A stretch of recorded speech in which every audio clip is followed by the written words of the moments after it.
여기는 호주 시드니입니다. I told the stars about you. Everything, everything. I told the stars about you. Everything, everything. So get it. 여러분이 듣고 계신 채널은 임 대표의 Check It Out이고요. 어여쁜 별에게 전해줬어. 네가 원하는 소원 이루어지라고. 안녕하세요. 임 대표의 Check It Out에 오신 여러분을 환영합니다. 저는 임 대표고요. Check It Out은 책을 소개하는 채널입니다. 오늘은 여러분들에게 집중력이 흐려져서 요즘 나 미치겠어요 라고 말하시는 분들은 집중해 들어보세요. 도둑 맞은 집중력.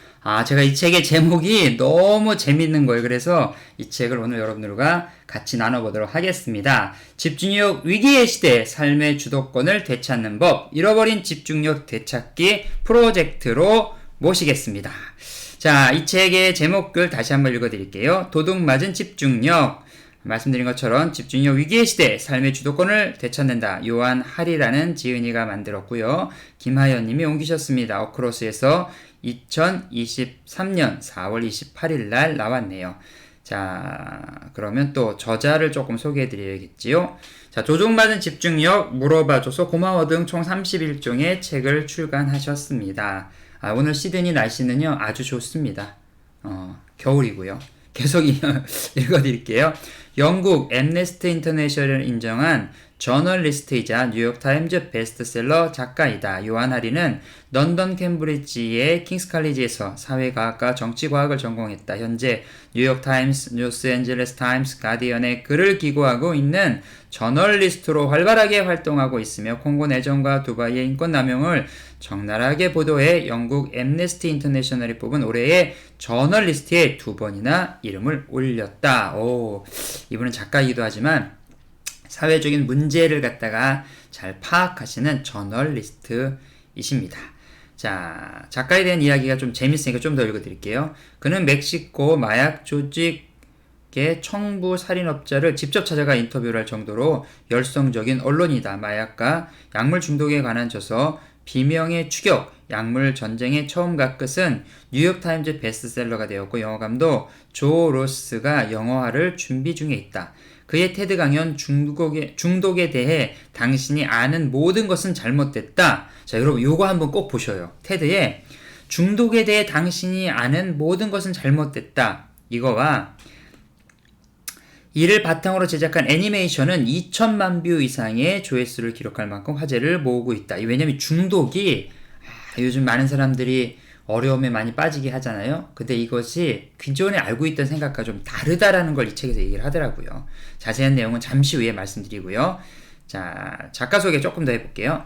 그는 사실 10대 시절부터 10년간 항우울제를 복용해온 우울증 환자였다. 그는 줄곧 자신의 우울증을 인정하지 않다가 항우울제 부작용을 경험하고 시간이 흘러도 낫지 않은 우울증에 더 이상 진실을 외면할 수 없다고 판단하였다. 요한 하리는 3년이 넘는 기간 동안 전 세계 200명 이상의 사람들의 인터뷰하며 우울은 나약한 의지나 뇌의 호르몬 불균형에서 오는 것이 아니라는 것을 알게 되었다. 우리가 어떤 분들이 우울증에 빠져서 그러면 이렇게 의지가 박약해, 그 다음에 너의 그 호르몬 불균형이야 이렇게 얘기를 하는데 그것이 아주 없다고는 할 수 없을 것 같아요. 제 개인적인 생각에는. 그런데 그것이 지배적이지 않다는 거죠. 그러면 무엇 때문에 우울증이 오는가는 잠시 후에 또 말씀드리도록 하겠습니다. 이 책은 그가 의학자로부터 심리학자, 저명한 사회과학자들 그리고 지구 곳곳에 심각한 수준의 우울과 불안을 겪은 후 회복한 사람들과 나눈 진정성 있는 이야기를 담고 있다. 선데이 타임즈, 가디언 등 뉴스의 매체들이 앞다퉈 추천했으며 현대사회의 단절과 소외를 보여주며 여전히 우울하고 불안한 사람들에게 마침내 새로운 해결책을 제시한 문제작이다. 뭐가요? 이 책이 도둑맞은 집중력이라는 책이 새로운 해결책을 제시한답니다. 그런 여러분들, 요즘 우울하신 분들, 집중력이 흐려지시는 분들, 이런 분들, 삶의 주도권을 잃어버린 분들은 꼭 보시면 좋겠죠? 네, 끝까지 한번 들어보세요. 책 소개의 내용을 좀 읽어드리겠습니다. 책 소개는 알라딘과 네이버 도서를 참조했습니다.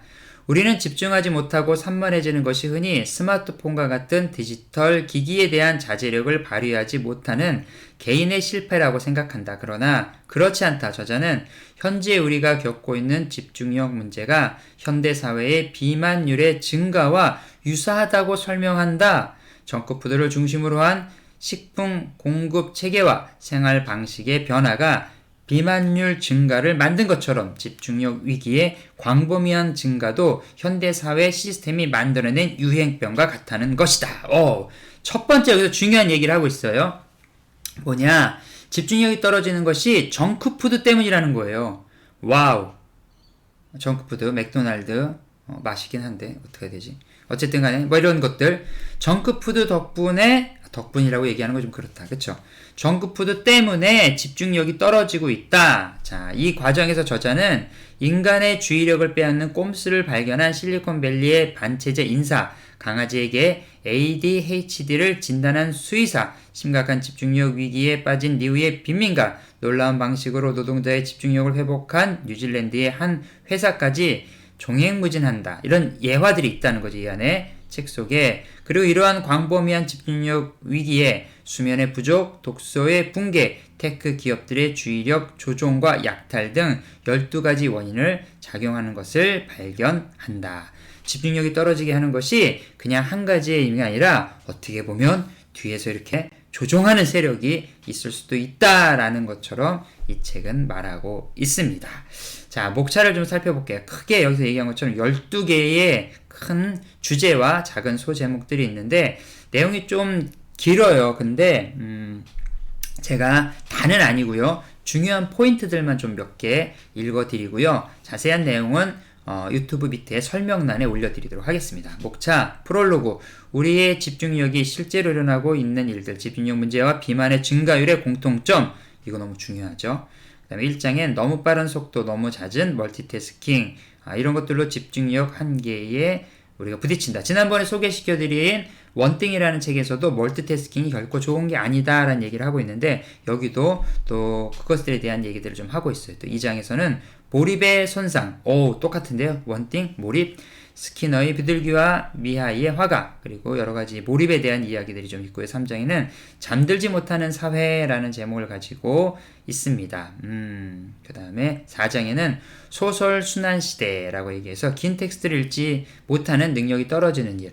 코비드로 많이 지금 오랜 시간 팬데믹이 있었잖아요. 호주에서도 보니까 이 글을 잘 읽지 못하거나 학습 능력이 떨어지는 이 그 제너레이션이 형성이 됐다고 하더라고요. 참 가슴 아픈 일이죠. 그래서 긴 글을 읽도록 연습을 해야 되는데 그러면 집중력이 생기는데 그 집중력을 생기는 긴 글이 뭐냐? 소설을 읽어라.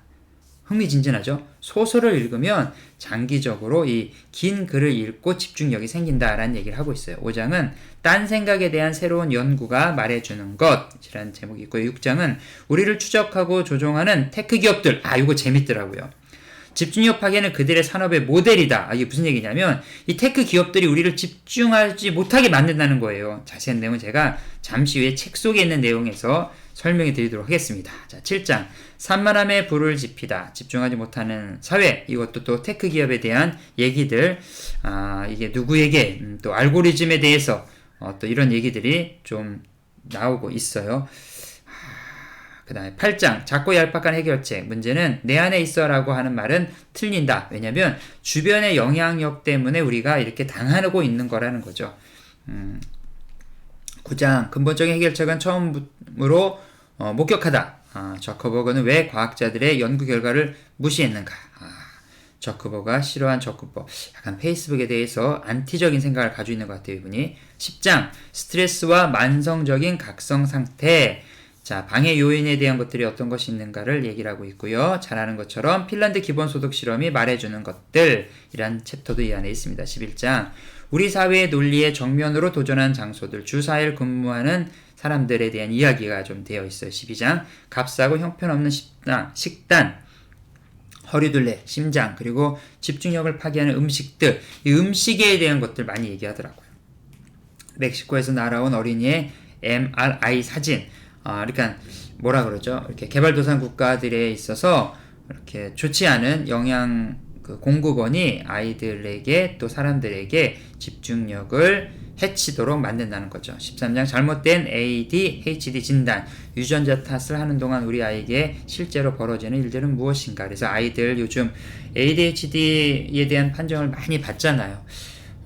그것들에 대한 이제 허와 실, 그 다음에 이게 사실과 또 이제 팩트 체크라고 얘기할 수 있겠죠. 그런 내용들을 다루고 있습니다. 마지막 14장에는 신체적으로 심리적으로 감금된 아이들, 그래서 뒤에 이렇게 한 3편 정도는 식사와 또 이제 아이들에 대한 다음 세대에 대한 이야기들이 좀 있어요. 근데 재밌는 거 14장에서 이런 얘기가 있어요. 아이들은 놀고 배회하고 질문하고 해야 유능해진다. 허클베리 핀의 모험, 뭐 이런 내용들 상당히 재미있는 내용 같습니다. 나머지 내용은 설명란을 참조해 주시면 감사하겠고요. 이제부터는 책 속에 있는 내용을 읽어 드리도록 하겠습니다. 페이지 21페이지에서 22페이지에 있는 내용입니다. 그가 집중력 문제의 증가를 비만율의 증가에 비유하는 방식이 이해에 도움이 될 수 있다고 말했다. 비만은 50년 전에는 매우 드물었지만 오늘날에는 서구 세계의 유행병이 되었다. 우리가 갑자기 탐욕스러워지거나 방종해져서가 아니다. 조엘이 말했다. 비만은 의학적 유행병이 아닙니다. 사회적 유행병이죠. 예를 들면 사람들이 먹는 음식의 질이 나쁘기 때문에 사람들이 뚱뚱해지고 있는 거예요. 우리의 생활 방식이 극적으로 변화했고 식량 공급망이 바뀌었고 걷거나 자전거를 타기 힘든 도시의 도시를 그렇게 건설되었다는 거죠. 이러한 환경 변화가 신체 변화를 낳았다. 조엘은 집중력에도 이와 비슷한 변화가 일어나고 있을지 모른다고 말했다. 프롤로그에 이런 내용이 있어요. 집중력은 먹는 거와 연관이 있다. 정크푸드를 줄여라. 이런 얘기죠. 자, 페이지 60페이지에 있는 내용입니다. 과학자들이 발견한 사실은 자신이 동시에 여러 가지 일을 수행하고 있다고 생각할 때 사실 사람들은 어리 설명한 것처럼 저글링을 하고 있는 것이다. 이 일을 저희를 전환하고 있는 겁니다. 자신이 그러고 있다는 사실을 알아채지도 못하여 뇌가 그 사실을 가려서 의식에서는 아주 매끄러운 경험을 하게 되거든요. 하지만 실제로는 여러 작업 사이를 오가면서 순간순간 뇌를 재설정하고 있는 겁니다. 거기에는 대가가 따르고요. 자, 1장 너무 빠른 속도, 너무 잦은 멀티태스킹. 이 멀티태스킹 바쁜 사회에서 한 번에 한 가지 일을 어떻게 합니까? 여러 가지 같이 해야지라고 하고 하지만 실질적인 능률은 그렇지 못하다는 얘기죠. 페이지 111페이지와 112페이지 사이에 있는 내용입니다. 그는 수면이 놀라울 만큼 적극적인 과정임을 알게 되었다. 우리가 잠들면 뇌와 몸에서 온갖 다양한 활동이 펼쳐지며 이 활동들은 사람들이 제대로 기능하고 집중하는 데 반드시 필요하다. 몸에서 발생하는 일 중 하나는 수면 중에 우리의 뇌가 낮 동안 쌓인 찌꺼기를 청소한다는 것이다. 뇌가 이용할 수 있는 에너지에는 한계가 있습니다. 그리고 뇌는 서로 다른 두 기능 상태, 즉 깨어있는 상태로 의식을 유지하느냐 아니면 잠든 상태로 정화하느냐 중 하나를 선택할 수밖에 없는 듯해 보입니다. 뇌가 반드시 필요한 이 정화작용을 거치지 못하면 점점 독소가 쌓여서 갈수록 집중이 힘들어진다. 3장 잠들지 못하는 사회. 그러니까 잠을 자고 있을 때 뇌 속에 있는 모든 복잡한 것들이 워시가 된다는 거예요. 그래서 다음날 일어나서 다시 이제 받아들일 건 받아들이고 버릴 건 버리하고 이렇게 좀 처리가 되어지는데 잠을 자지 못하면 그러한 일들을 하지 못해서 더 멍하니 있고 집중력이 잘 생기지 않는다라는 얘기겠죠. 뭐 우리가 기본적으로 체험해 보시면 아시겠어요. 잠 못 자면 정신 혼미한 것들. 페이지 149페이지 내용입니다. 두 과학자를 만나기 전까지 나는 딴 생각, 내가 프로빈스타운에서 너무나도 즐겁게 했던 것들이 주의 집중의 정반대라고 생각했고 이러한 이유로 딴 생각을 하면 죄책감을 느꼈다. 그러니까 딴 생각을 하는 것이 나쁜다고 생각을 했는데 그게 아니라는 거예요. 딴 생각이 좋다는 거죠. 그러나 그것은 틀린 생각이었다. 실제로 딴 생각은 다른 형태지만 반드시 필요한 형태의 집중이다. 네이선은 우리가 하나의 스포트라이트로 주의를 좁혀 한 가지에만 초점을 맞추는데 일정량의 에너지가 필요하고 그 스포트라이트를 꺼도 우리는 여전히 그 에너지를 갖고 있다고 말했다. 그저 다른 사고방식의 에너지를 더 많이 할당할 수 있는 것이다. 그러니 주의력이 곧 낮아지는 것은 아니며 다른 중요한 형태의 사고로 자리를 옮기는 것일 뿐이다. 제5장 딴 생각에 대한 새로운 연구가 말해주는 것. 그러니까 가끔가다 이렇게 하다가 딴 생각을 하고 오는 것이 이렇게 자정작용을 좀 한다는 얘기죠.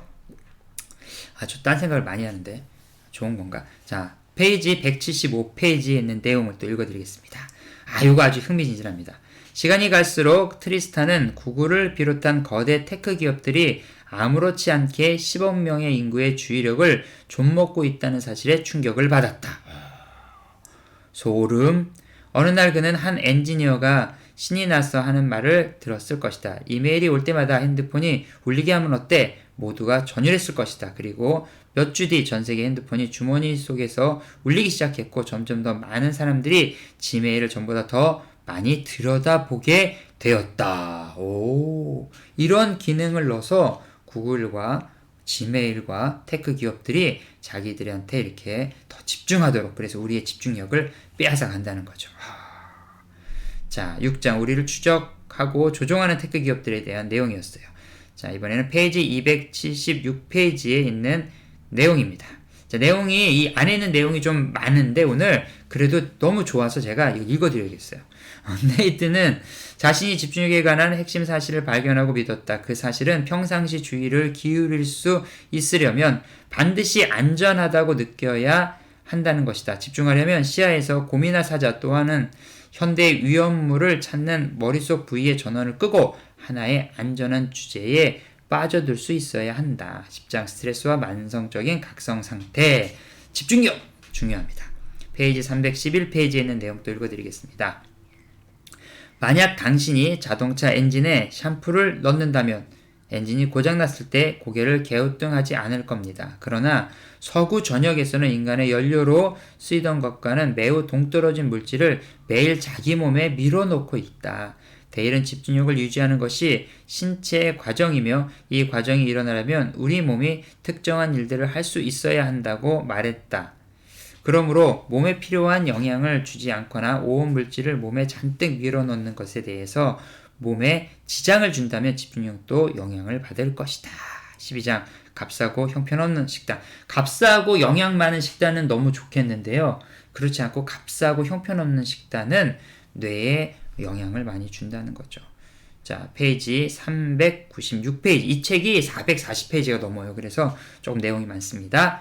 서구 대부분 지역에서 정치인들이 시험을 더욱 우선시하도록 학교 제도를 급격히 바뀌었다. 놀이와 음악, 휴식을 비롯한 시험 이외의 거의 모든 것이 꾸준히 밀려나고 있다. 학교 대부분이 진보적인 황금시대 같은 것이 존재한 적이 없지만 학교 제도가 효율성이라는 편협한 비전을 중심으로 변화하고 있다. 2002년 조지 W. 부시가 낙제 학생 방지법에 서명했고 이로써 표준화된 시험이 미국 전역에 증가했다. 이후 4년간 심각한 집중력 문제를 진단받은 어린이가 22% 늘어났다.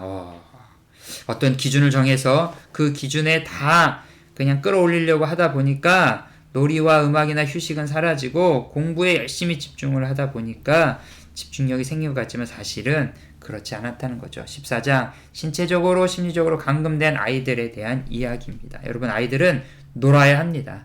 창의적으로 놀아야 됩니다. 음악도 열심히 듣고 하고 싶은 거 하면 됩니다. 마지막으로 또 읽어드릴게요. 오리건 대학의 마이크 포스너 교수가 실시한 한 연구는 무언가에 집중하고 있다가 방해를 받을 경우 전과 같은 집중 상태로 돌아오는데 평균 23분이 걸린다는 사실을 발견했다. 미국의 사무직 노동자들에 대한 또 다른 연구는 노동자 대다수가 평소에 방해받지 않고 일하는 시간이 단 1시간도 안 된다는 사실을 알아냈다. 자, 오늘 여러분에게 소개시켜드린 책은요. 도둑맞은 집중력, 잃어버린 집중력 되찾기 프로젝트, 집중력 시대의 위기, 삶의 주도권을 되찾는 법에 대한 말씀을 같이 좀 나눴습니다. 자, 여러분, 제 이 책을 쭉 보면서 느껴진 게 뭐냐면요. 집중력은 내가 결단을 한다고 해서 되는 게 아닌 것 같아요. 그러니까 이 책 내용들 다시 한번 들어보시고 원하시면 책을 좀 구입하셔서 같이 보셔도 될 것 같습니다. 저는 임 대표였고요. 여러분들 들으신 채널은 임 대표의 책잇 out입니다. 그럼 다음에 또 다른 책으로 다시 만나요. 감사합니다. 벌써 주문이 돼 있어. 비 오는 날 무지개 피는 거잖아. I'll tell you stars about you. Everything, everything. I told the stars about you.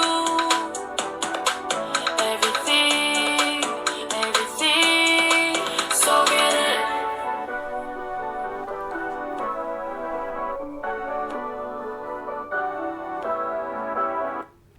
중간에 오디오가 확 튀어가지고 소리가 잠깐 나왔는데 여러분 죄송하고요. 다음에 다시 만나요.